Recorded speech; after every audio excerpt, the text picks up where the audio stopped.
This is the Four Agreements by Don Miguel Ruiz.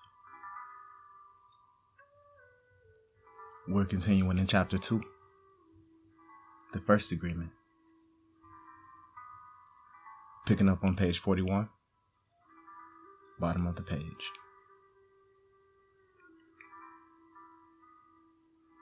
Looking at everyday human interactions, imagine how many times we cast spells on each other with our word.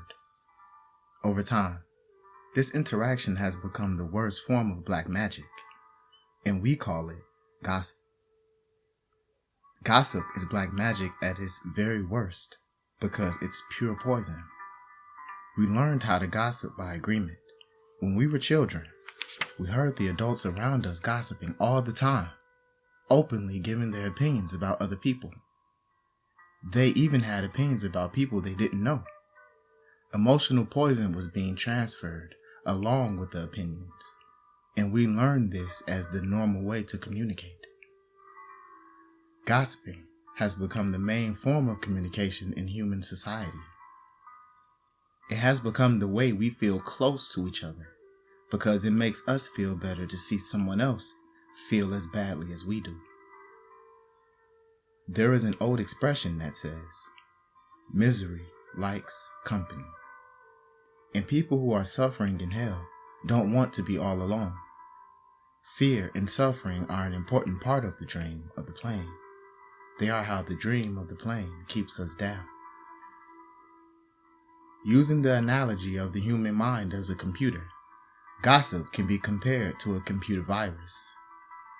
A computer virus is a piece of computer language, written in the same language all the other codes are written in, but with the harmful intent. This code is inserted into the program of your computer when you least expect it, and most of the time without your awareness.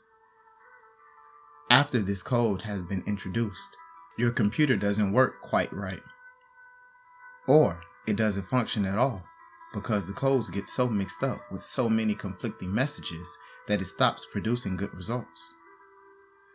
Human gossip works exactly the same way. For example, you are beginning a new class with a new teacher, and you have looked forward to it for a long time.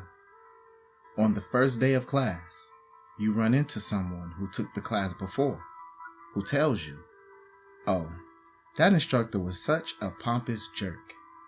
He didn't know what he was talking about, and he was a pervert too, so watch out." You are immediately imprinted with the word in the emotional code the person had when saying this. But what you are not aware of is his or her motivation in telling you.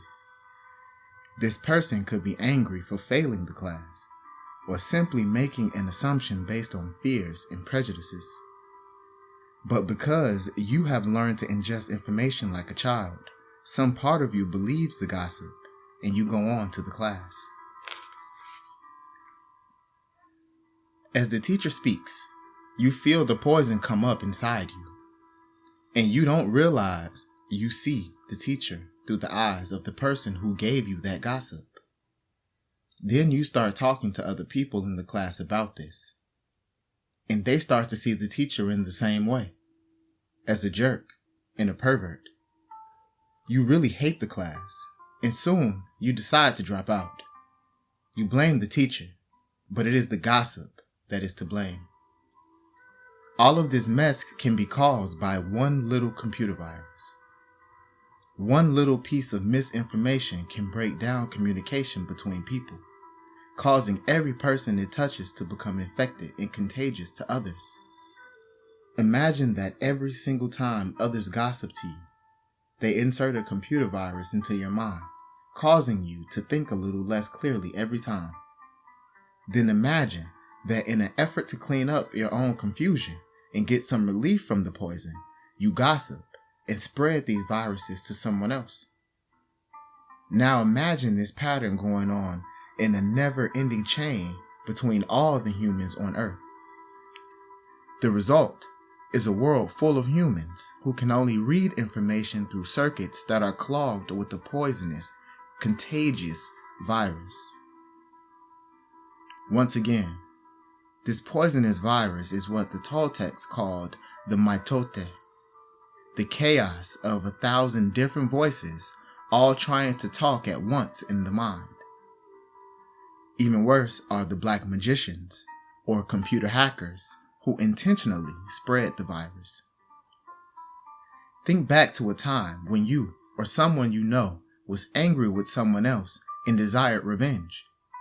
In order to seek revenge, you said something to or about that person with the intention of spreading poison and making that person feel bad about him or herself. As children, we do this quite thoughtlessly. But as we become older, we become much more calculated in our efforts to bring other people down. Then we lie to ourselves and say that person received the just punishment for their wrongdoing. When we see the world through a computer virus, it is easy to justify the cruelest behavior. What we don't see is that misuse of our word is putting us into a deeper hell. For years, we have received the gossip and spells from the words of others, but also from the way we use our word with ourselves. We talk to ourselves constantly, and most of the time we say things like, "Oh, I look fat. I look ugly. I'm getting old. I'm losing my hair. I'm stupid. I never understand anything. I will never be good enough. And I'm never going to be perfect." Do you see how we use the word against ourselves? We must begin to understand what the word is and what the word does. If you understand the first agreement, be impeccable with your word, you begin to see all the changes that can happen in your life.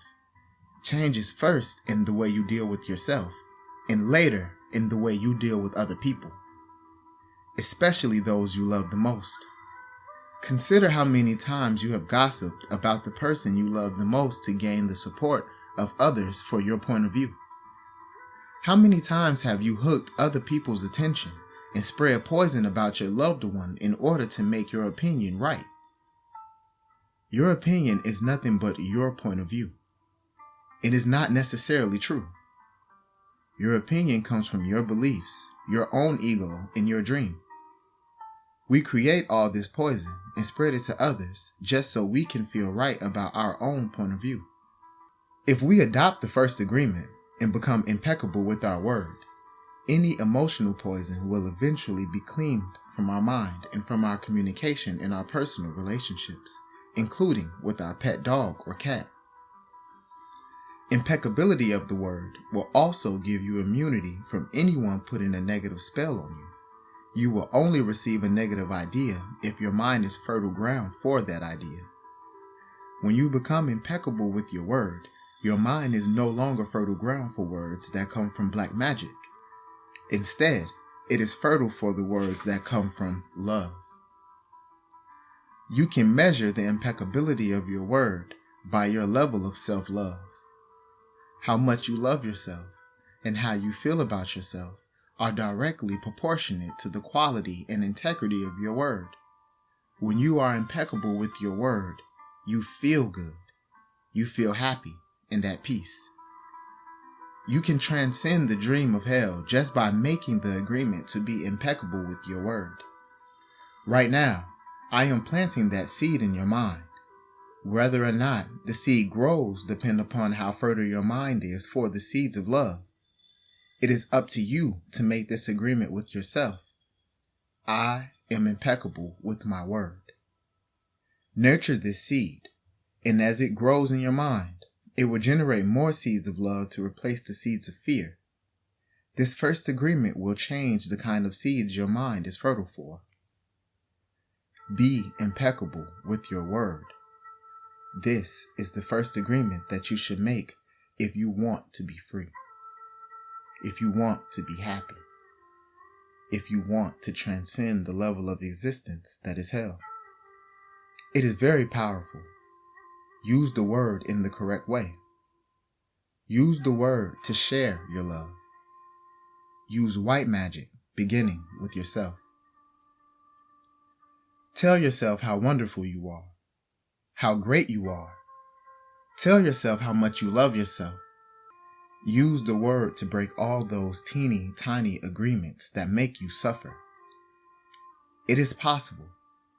It is possible because I did it, and I am no better than you. No, we are exactly the same. We have the same kind of brain, the same kind of bodies. We are humans. If I was able to break these agreements and create new agreements, then you can do the same. If I can be impeccable with my word, why not you? Just this one agreement can change your whole life. Impeccability of the word can lead you to personal freedom, to huge success and abundance. It can take away all fear and transform it into joy and love. Just imagine what you can create with impeccability of the word.